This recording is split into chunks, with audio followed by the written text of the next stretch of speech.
एक समय की बात है, एक जादुई वन था जिसका नाम एन्चांटेड ग्लेड था। यह वन अपनी सुंदरता, हरियाली और अनोखे जीवों के लिए प्रसिद्ध था। इस वनों में हजारों वर्षों से परियां और अन्य जादुई जीव निवास करते थे। इस वन का दिल एक सुंदर जगह थी, जहां एक छोटी परियों की बस्ती थी। इस बस्ती की देखरेख करने वाली एक परी थी जिसका नाम था लायरा। लायरा न केवल अपनी सुंदरता के लिए बल्कि अपने दिल की पवित्रता और बहादुरी के लिए भी जानी जाती थी। उसका मुख्य कार्य था वन की सुरक्षा करना और यह सुनिश्चित करना कि जादू की शक्ति सदैव संतुलित रहे। वन के दिल में एक लोटा था जिसे हार्मनी लॉकेट कहा जाता था।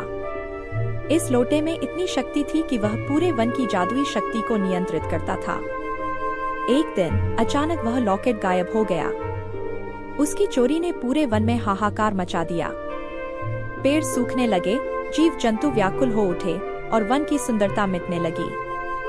लायरा इस विपत्ति से अत्यंत दुखी थी। उसने तय किया कि वह किसी भी कीमत पर इस लॉकेट को खोज निकालेगी और वन की शांति और सुंदरता को पुनः स्थापित करेगी।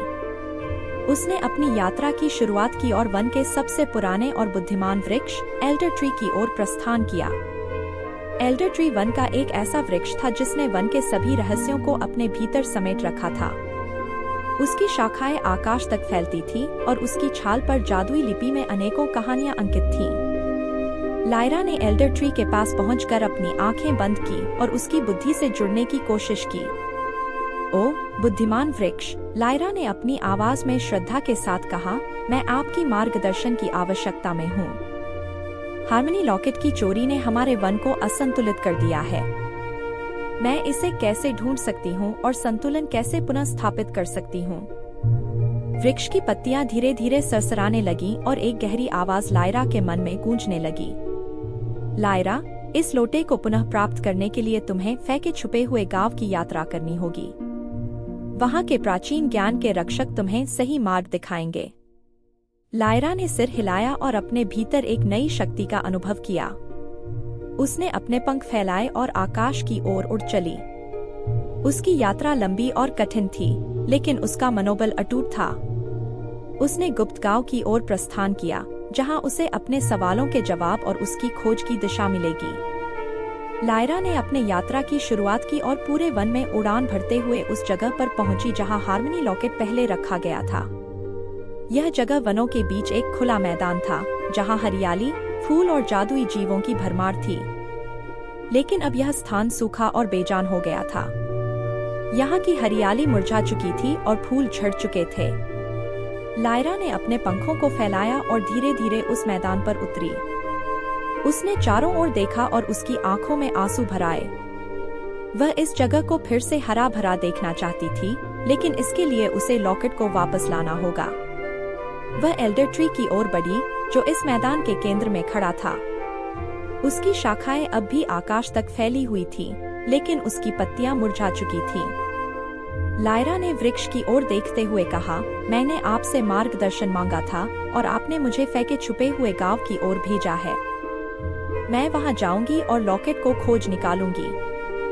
वृक्ष ने अपनी पत्तियों को हिलाते हुए सहमति में संकेत किया। लायरा ने अपने पंखों को फिर से फैलाया और उड़ान भर दी। उसकी यात्रा लंबी और कठिन होने वाली थी, लेकिन उसके मन में अटूट विश्वास था कि वह लॉकेट को खोज निकालेगी और वन को पुनः सुंदर बनाएगी। लायरा की यात्रा में उसे कई चुनौतियों का सामना करना पड़ा। उसे गहरे जंगलों से गुजरना पड़ा, जहां रास्ता ढूंढना कठिन था। उसे अंधेरी रातों में अकेले यात्रा करनी पड़ी, लेकिन उसने कभी हार नहीं मानी। उसने अपने अंदर की शक्ति और साहस को जगाया और हर चुनौती का सामना किया। आखिरकार वह एक छोटे से गांव में पहुंची, जहां फे लोग रहते थे। यह गांव एक छुपी हुई जगह पर था, जहां केवल वही लोग पहुंच सकते थे जो सच्चे दिल से वन की रक्षा करना चाहते थे। फे लोगों ने लायरा का स्वागत किया और उसे अपने प्राचीन ज्ञान और मार्गदर्शन से अवगत कराया। गांव के मुखिया ने लायरा को बताया कि हार्मनी लॉकेट को पुनः प्राप्त करने के लिए उसे 4 तत्वों के परीक्षणों का सामना करना होगा। ये परीक्षण उसे उसकी सच्ची शक्ति और उसकी प्रकृति के साथ सामंजस्य की परीक्षा लेंगे। लायरा ने सिर हिलाया और तैयार हो गई। उसने अपनी यात्रा जारी रखी और पहले परीक्षण की ओर बढ़ी। यह परीक्षण था जल तत्व का परीक्षण, जो उसे उसके लचीलेपन और अनुकूलनशीलता की परीक्षा लेगा। जल तत्व के परीक्षण के लिए लायरा ने एल्डर ट्री की ओर प्रस्थान किया। यह वृक्ष वन का सबसे पुराना और बुद्धिमान वृक्ष था, जिसने कई पीढ़ियों को मार्गदर्शन किया था।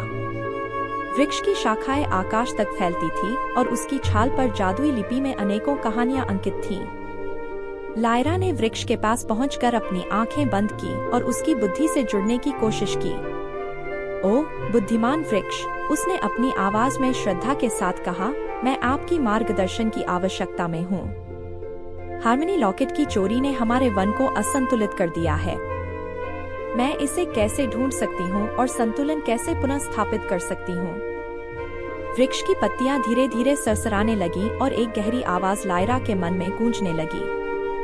लायरा, इस लोटे को पुनः प्राप्त करने के लिए तुम्हें फेंके छुपे हुए गांव की यात्रा करनी होगी। वहां के प्राचीन ज्ञान के रक्षक तुम्हें सही मार्ग दिखाएंगे। लायरा ने सिर हिलाया और अपने भीतर एक नई शक्ति का अनुभव किया। उसने अपने पंख फैलाए और आकाश की ओर उड़ चली। उसकी यात्रा लंबी और कठिन थी, लेकिन उसका मनोबल अटूट था। उसने गुप्त गांव की ओर प्रस्थान किया, जहां उसे अपने सवालों के जवाब और उसकी खोज की दिशा मिलेगी। लायरा ने अपनी यात्रा के दौरान कई चुनौतियों का सामना किया। उसे गहरे जंगलों से गुजरना पड़ा, जहां रास्ता ढूंढना कठिन था। उसे अंधेरी रातों में अकेले यात्रा करनी पड़ी, लेकिन उसने कभी हार नहीं मानी। उसने अपने अंदर की शक्ति और साहस को जगाया और हर चुनौती का सामना किया।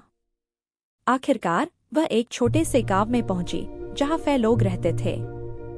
यह गांव एक छुपी हुई जगह पर था, जहां केवल वही लोग पहुंच सकते थे जो सच्चे दिल से वन की रक्षा करना चाहते थे। फै लोगों ने लायरा का स्वागत किया और उसे अपने प्राचीन ज्ञान और मार्गदर्शन से अवगत कराया। गांव के मुखिया ने लायरा को बताया कि हार्मनी लॉकेट को पुनः प्राप्त करने के लिए उसे 4 तत्वों के परीक्षणों का सामना करना होगा। ये परीक्षण उसे उसकी सच्ची शक्ति और उसकी प्रकृति के साथ सामंजस्य की परीक्षा लेंगे। लायरा ने सिर हिलाया और तैयार हो गई। उसने अपनी यात्रा जारी रखी और पहले परीक्षण की ओर बढ़ी। यह परीक्षण था जल तत्व का परीक्षण, जो उसे उसके लचीलेपन और अनुकूलनशीलता की परीक्षा लेगा। जल तत्व के परीक्षण के लिए लायरा ने एक प्राचीन विलो वृक्ष की ओर प्रस्थान किया। इस वृक्ष की शाखाएं हवा में फुसफुसाती थी और इसके नीचे एक गहरा और शांत जलाशय था। यह स्थान जादू से भरपूर था और यहाँ की शांति और सौंदर्य ने लायरा के मन को भरा। लायरा ने वृक्ष के पास पहुंचकर उसकी शाखाओं को छुआ। ओह विलो वृक्ष, उसने फुसफुसाते हुए कहा, मुझे अपने ज्ञान से परिपूर्ण करो। मुझे जल तत्व के परीक्षण में सफलता प्राप्त करने के लिए मार्गदर्शन चाहिए। विलो वृक्ष की शाखाएं हिलने लगी और एक मधुर ध्वनि लायरा के कानों में गूंजने लगी। लायरा, वृक्ष ने फुसफुसाते हुए कहा, तुम्हें जल तत्व के परीक्षण के लिए अपने अंदर की शांति और संतुलन को खोजना होगा। जल की शक्ति उसके लचीलेपन और संतुलन में है। लायरा ने गहरी सांस ली और जलाशय के किनारे बैठ गई। उसने अपनी आंखें बंद की और अपने भीतर की शांति को महसूस करने की कोशिश की। जलाशय का पानी धीरे धीरे लहरों में बदल रहा था और उसकी आवाज लायरा के मन को शांत कर रही थी। जैसे जैसे लायरा ने अपनी ध्यान केंद्रित किया, उसने महसूस किया कि जलाशय का पानी उसकी ऊर्जा को अवशोषित कर रहा है। उसने अपनी ऊर्जा को जलाशय में प्रवाहित किया और पानी ने धीरे धीरे उसके चारों ओर एक सुरक्षात्मक घेरा बना लिया। लायरा ने अपनी शांति और संतुलन को बनाए रखा और जलाशय के पानी के साथ एक हो गई। उसने महसूस किया कि पानी की लहरें उसके मन के साथ तालमेल बिठा रही हैं। जलाशय का पानी उसकी ऊर्जा को महसूस कर रहा था और उसके लचीलेपन और संतुलन की परीक्षा ले रहा था। लायरा ने अपनी ऊर्जा को नियंत्रित किया और पानी के साथ मिलकर एक सुंदर धुन बनाई। जलाशय के पानी ने लायरा की ऊर्जा को स्वीकार कर लिया और एक सुंदर नृत्य करने लगा। लायरा ने अपनी आंखें खोली और देखा कि जलाशय का पानी अब शांत और स्थिर हो गया था।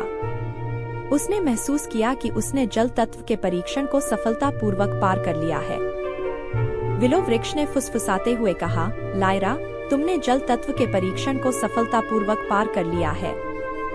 तुम्हारी शांति और संतुलन ने तुम्हें विजयी बनाया है। अब तुम अगले परीक्षण के लिए तैयार हो। लायरा ने वृक्ष को धन्यवाद दिया और अपने पंखों को फैलाकर उड़ान भरी। उसका मनोबल और आत्मविश्वास और भी मजबूत हो गया था। उसने अपने अगले परीक्षण की ओर प्रस्थान किया, जो उसे उसके सफर के और करीब ले जाएगा।